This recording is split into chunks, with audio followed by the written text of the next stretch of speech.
안녕하세요, 인증패스 여러분. 김민지 대표입니다. 오늘은 인증평가에 대해서 여러분들이 궁금해 하시는 게 정말 많고 또 다들 똑같은 질문들을 굉장히 많이 해주시거든요. 그러니까 아마도 이 영상을 보시는 분들도 같은 궁금증을 갖고 계신 분들이 많을 것 같다는 생각이 듭니다. 끝까지 시청을 해주시고 인증평가에 대해서 많이 묻는 질문 5가지 정도를 제가 추려서 말씀을 좀 해드릴게요. 첫 번째로는 시설 관련된 질문이에요. 제가 블로그에서도 많이 써서 저한테 질문을 많이 주시는지는 모르겠는데, 일단 기본적으로 강의실, 그러니까 그 직종, 훈련하시려는 직종에 따른 그런 강의실은 당연히 있으셔야 되고, 실습실이나 그 외에 별도로 우리가 어떤 사무 공간, 상담 공간, 휴게 공간이 있는 게 가장 베스트입니다. 그런데 현실적으로 협소한 학원들이 굉장히 많아요. 그럴 경우에 저는 이제 우선순위를 두자면 첫 번째로 사무공간은 있으셔야 돼요. 이게 국비 사업을 하다 보면은 이제 행정적인 부분이 굉장히 많이 들어가기 때문에 사무공간이 확보가 되지 않는다는 거는 사실 정상적인 안정적인 국비 기관으로서 운영된다고 보기 어렵습니다. 그래서 사무공간 좀 확보를 해주시길 바라고, 사무공간이 확보가 되어 있다면 그 옆에 조그마한 상담 테이블을 두시던지 하시는 방법으로 상담 공간도 좀 마련을 해두셨으면 좋겠어요. 그 약간 독립된 그런 느낌으로 완전 가벽을 치는 정도까지는 아니지만은 좀 독립된 느낌이 나도록 하면 더 좋을 것 같아요.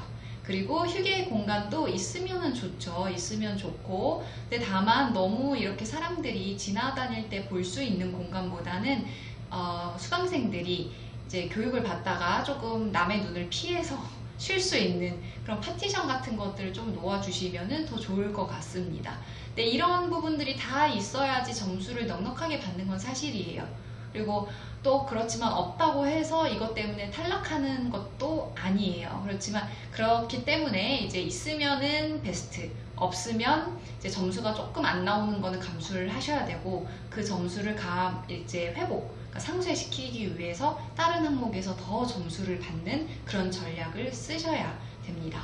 자, 두 번째로는요. 제가 좀 제대로 좀 안고 말씀드릴게요. 매년 평가를 받아야 되는지, 인증평가 이거 얼마나 받아야 되나요? 라는 질문도 많이 해주시거든요. 이 인증평가 같은 경우에는 이제 1년에 한 번, 이제 신규 기간 같은 경우에는 이제 한 번 받으면 그 다음 실적 기관으로 넘어가게 돼요. 실적 기관으로 이제 그 다음 해에 또 보게 됩니다. 그러니까 텀이 1년이죠, 처음에는. 그러다가 올해부터 바뀐 건 뭐냐면, 이제 실적 기관은 한 번 통과를 하면은 3년까지 이게 유지가 돼요, 인증이. 그러니까 올해 만약에 신규 붙으셨어요. 그러면 내년에 실적 보시면 되고, 내년 실적 기관 평가도 통과를 하셨어요. 그러면은 3년 있다가 또 보시면 됩니다. 자, 그 다음에 인력 구성 한번 볼까요? 인력 구성도 많이 여쭤보세요. 이제 큰 학원 같은 경우는 상관없지만 보통 처음 시작하시는 분들은 조금 소규모로 출발을 하시는 분들이 많으세요. 그래서 원장이 강사까지 하고 뭐 그래도 되냐부터 시작해서 여러 질문들을 많이 주시는데, 원장이 직접 강사로 뛰셔도 상관없어요. 그래도 되고, 이제 나머지 부분은 뭐 시간 강사 섭외하셔가지고 이제 진행을 하시면 되는데, 그런데 학원을 운영하실 때 인력이 한 명만 있다는 거는 누가 봐도 말이 안 되는 부분이에요. 원장님께서 강의도 하시고 상담도 하시고 행정 업무도 보시고 뭐 기타 여러 일을 다 하는 상태에서 학원이 잘 돌아간다고 보기에는 누가 봐도 납득하기 어려운 부분일 것입니다. 그래서 제가 말씀드리는 거는 최소 인원 2명은 확보는 해 두셔야 된다고 봐요. 원장님, 강의를 직접 하실 경우에는 원장님, 그리고 행정 업무를 보시는 한 분, 이렇게 해서 최소 2명 정도로 출발하시는 거를 이제 제가 추천을 드리고 있습니다. 네 번째로는 이제 강사 기준이에요. 그래서 우리가 이거 강사를 어느 강사로 써야 되는지 많이 여쭤보시거든요. 근데 이게 근로자 직업능력개발법 시행령 27조에 한 5가지 종류로 명시가 되어 있습니다. 그걸 다 세세하게 제가 여기서 말씀을 드리지는 못하고 2가지 정도 얘기를 해드리면 거의 대부분 다 그렇구나, 우린 되는구나 하세요. 그게 뭐냐면, 한 명은 이제 고등학교 이상의 그 졸업자이고 교육훈련, 관련 교육훈련이에요. 1년 이상이면은 강사로 할 수 있습니다. 활동하실 수가 있고요. 2번째로 하실 수 있는 거는 현장 실무 경력이 1년 이상인 경우. 그러니까 고등학교 졸업하고 교육 실적이 1년 이상이거나 현장 근무 실적이 1년 이상인 경우에는 다 이제 국비 교육을 진행을 할 수가 있습니다. 여기서 주의하셔야 될 거는 관련 교육이에요. 관련 실무 능력이고요. 예를 들어서 내가 용접 강사를 쓰는데 이 강사가 용접이 아니라 뭐 타일 쪽에서 일을 하고 왔다거나 그러면 인정이 되지 않습니다. 관련 직종에서 꼭 그런 경력이 있어야 된다는 것만 주의를 해주시면 될 것 같습니다. 자, 마지막으로 가장 중요한 질문이에요. 우리 학원이 과연 합격할 수 있을까요? 어떻게 해야 합격할까요? 이런 질문들 굉장히 많이 주시는데요. 일단 신규 기관이 합격을 할 수 있는 점수는 60점입니다. 60점이에요.